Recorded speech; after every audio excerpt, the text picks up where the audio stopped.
Kammuru ST colony Yanadi సంఘానికి నుంచి మేము వచ్చాము. దాదాపు 4 సంవత్సరాల నుంచి తిరుగుతూ ఉన్నాం. ప్రతి స్పందనకు వచ్చి అర్జీ ఇస్తున్నాం. కలెక్టర్ గారు 2 సార్లు వచ్చారు, వేణుగోపాల్ రెడ్డి గారు, రాజ్కుమార్ గారు వచ్చారు. ఎలక్షన్ ముందు రాజ్కుమార్ గారు వచ్చి ఇంకేమైనా మే నెలలో లేకపోతే ఏప్రిల్లో మాకు పట్టాలు ఇచ్చేస్తాం, రెడీ అయిపోయిన కూడా చెప్పారు. ఆ పట్టాల మీద సర్వే నెంబర్ వేసి ఇస్తామని కూడా చెప్పి సర్వే స్థలం కూడా చూపించారు మాకు. తర్వాత ఎలక్షన్ వచ్చినాయి, ఇక మళ్ళీ మాకు పట్టించుకోలేదు. మరలా ఇప్పుడు స్పందనకు వచ్చాం. 4 సంవత్సరాలు తిరిగి పరిస్థితి ఏంటంటే ఈ పరిస్థితి వర్షాలు వస్తే ప్రతి వర్షానికి ఈ విధంగా వాళ్ళ గుడిసెలు నిండిపోతాయి. తర్వాత ఆర్డీఓ గారిని ఎంఆర్ గారికి తీసుకొచ్చి ఆ స్కూల్ నంబర్ స్కూల్లో పెట్టి ఒక 6 రోజులు భోజనాలు పెట్టి పంపించేస్తారు.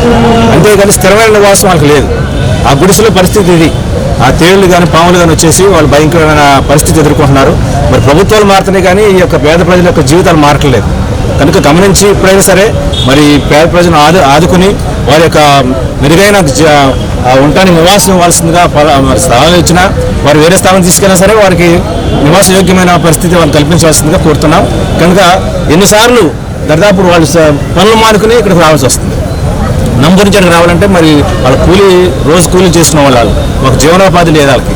అలాంటి జీవనోపాధి పొలాల మీద చెరువుల్లో చేపలు పట్టుకుని ఎరుకులు పట్టుకుని అలాంటి పరిస్థితి సాగిస్తున్నారు వాళ్ళు.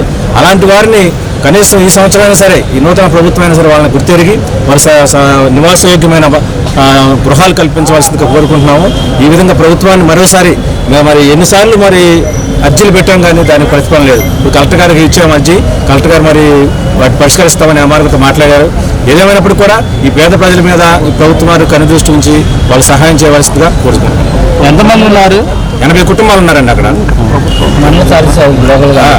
ఎంఆర్ గారికి ఇచ్చాము, ఇక్కడికి ఇచ్చాము. ఎంఆర్ గారు వచ్చే గారికి గత ప్రభుత్వం ఇవ్వలేదా? గత ప్రభుత్వానికి 4 సంవత్సరాలు తిరిగామండి. ఇది చూడండి, ప్రభుత్వంలో 35 లక్షల ఇళ్ల స్థలాలు ఇచ్చారని చెప్పి ప్రభుత్వం చెప్పుకుంది. కానీ ఇదో కనబడుతుందిగా మేము ఇచ్చిన అర్జీ ఇది ఈ స్పందనకు వచ్చింది. దాని వరకు అధికారులు మీ దగ్గరకు రాలేదండి? అప్పుడున్న ప్రభుత్వంలో మీ దగ్గరకు అధికారులు కానీ వేణుగోపాల్ రెడ్డి 2 సార్లు వచ్చారు, జేసీ గారు 2 సార్లు వచ్చారు. కాలనీకి వచ్చి చూశారు, మొత్తం చూశారు కానీ మరి ప్రతిఫలం లేదు. వీళ్ళ దగ్గర అన్ని ఉన్నాయండి. ఇప్పుడు జేసీ గారు ఎలక్షన్ ముందు మీకు ఏమైనా సర్వే నెంబర్ ఇవ్వటమే, పట్టాలు కూడా రెడీగా ఉన్నాయి, 52 పట్టాలు రెడీగా ఉన్నాయి అన్నారు. చూశారు, వచ్చి స్థలం కూడా ఏదో స్థలం చూపించారు. ఆ స్థలంలో మీ నెంబర్ వేసి మీకు పట్టా ఇవ్వటమే, పట్టాలు రెడీగా ఉన్నాయని కూడా చెప్పారు. 11 సంవత్సరాలు పెట్టి మేము అక్కడే ఉంటున్నాము.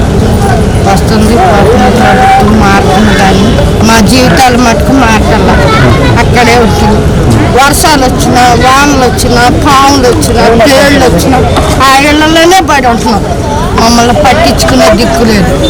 కానీ ఇప్పుడు మళ్ళీ ప్రభుత్వం మారిందని మళ్ళీ వచ్చాం. ఇప్పుడు కాగితాలు ఇచ్చాము, ఎంఆర్ఐ గారితో మాట్లాడారు.